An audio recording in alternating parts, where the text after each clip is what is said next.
Now we'll see the middle cranial fossa. The middle cranial fossa. What are the boundaries of the middle cranial fossa?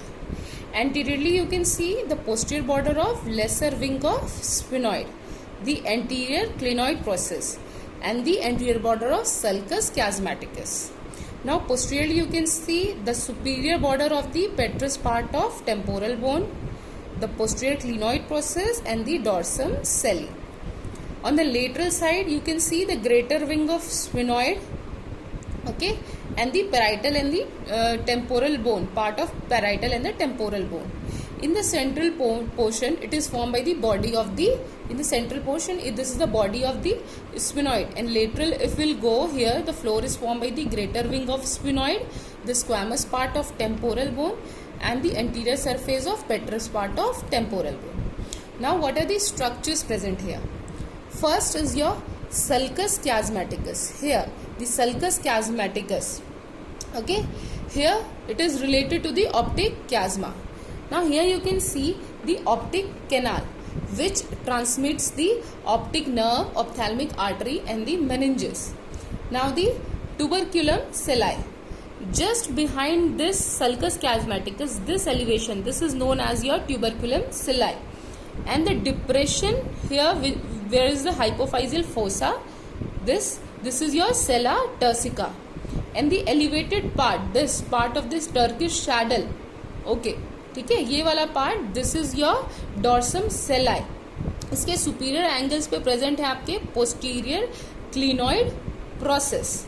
Okay, now this part here, this is known as your क्लाइवस.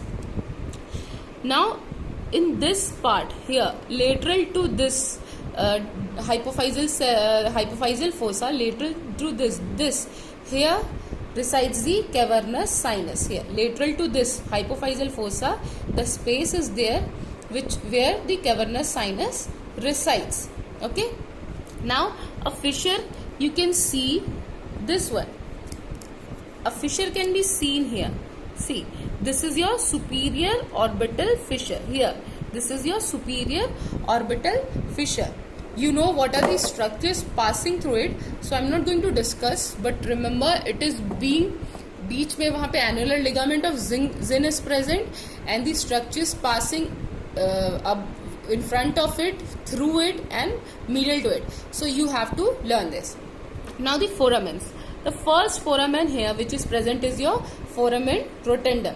This foramen rotundum, it transmits the maxillary nerve. Now second foramen, here it is, this is your foramen ovale, which gives the passage to the male. As I have already told you, mandibular nerve, accessory meningeal artery, lesser petrosal nerve, and the emissory vein.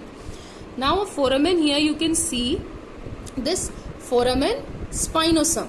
This is your foramen spinosum. It transmits the middle meningeal artery, nervus spinosus, and the middle meningeal vein. Two more foramens are there, foramen of Vesalius and the foramen innominatum. One foramen here you can see, this is your foramen lacerum. Because of its margins, the lacerated margin, this is your foramen lacerum. Okay. Now here the carotid and the pterygoid canals open, and the meningeal branch of ascending pharyngeal artery and the emissory vein passes through this foramen. Now seeing this and the anterior surface of petrous part of temporal bone. First you will see a depression is here. A depression is here just adjacent to the apex here. This part, this is the depression. This is known as trigeminal impression. Okay. Now here you can see the eminence. This is your arcuate eminence. Okay, which is produced by the semicircular canal.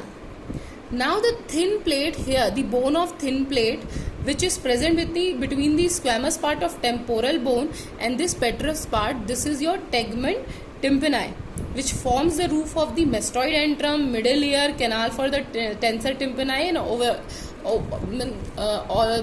all this ear region here, it forms the roof of it. Okay. Now here you can see the grooves also. Here a hiatus is there. Thereby this a hiatus is here. See, at the floor of it, here this is the groove for the greater petrosal nerve. Now seeing the superior border of the petrosal bone, petrosal temporal bone, here it is grooved for the superior petrosal sinus. Okay, and in the lateral part you can see some margins are there. These markings are there. These are the markings for the middle meningeal vessels.